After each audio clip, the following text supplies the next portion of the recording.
ठारोशाह सिंध साफ़ी ताज सॾ ते शहीद नसरुल्ला गडानी शहीद जान मोहम्मद महर जा कातिल गिरफ़्तार न करणु मासूम प्रिया कुमार जी आज़ादी लाइ यूनिस राजपर एम ज़फ़र तगड़ मौला बख्श मशहूरी ख़ादिम सियाल ख़ालिद चांडियो महर वस्तड़ो अली नवाज़ सोलंकी पठान बोहियो हसनैन सचर राजपर सकलेन इसराण जब्बार वगण अतीक वस्तड़ो एजाज़ अली तगड़ ज़ाहिद लुंड ॿियनि जे अवाणे अल्लाह वारी चौंक खां एहतजाजी रैली कढी मोरो सखर रोड ते धरणो ट्रैफिक मुअतल शदीद गर्मी में पटईदन रोड प्रेस क्लब पहुती रैली में सहाफ़ीन सख़्त नारेबाज़ी कई। इन मौक़े ते अॻवाननि मीडिया सां ॻाल्हाईंदे चयो त सिंध में सहाफ़ी निंदकड़ा थी पिया मरनि हक़ सच लिखण ते बोहतारनि सरदार पुलिस जी मदद सां सहाफ़ियुनि खे शहीद कराइनि था उन्हनि जा खून न रहज़न पुलिस सां मिली लोढ़ाइनि था।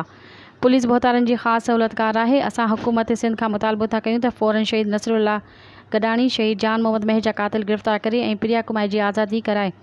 ॿी सूरत में हाणे चुप न विहंदासीं। उन्हनि जे मुतालबनि जी मजदा लाइ CM हाउस जो घेराव कंदासीं। कुझ बि थियो त उनजो ज़िम्मेवार सिंध हुकूमत ऐं सिंध पुलिस हूंदी। मज़ीद ख़बरनि ऐं तफ़सीलात लाइ विज़िट कयो असांजी वेबसाइट www.awamiNewsHD.com ऐं ॾिसंदा रहो अवामी न्यूज़ HD।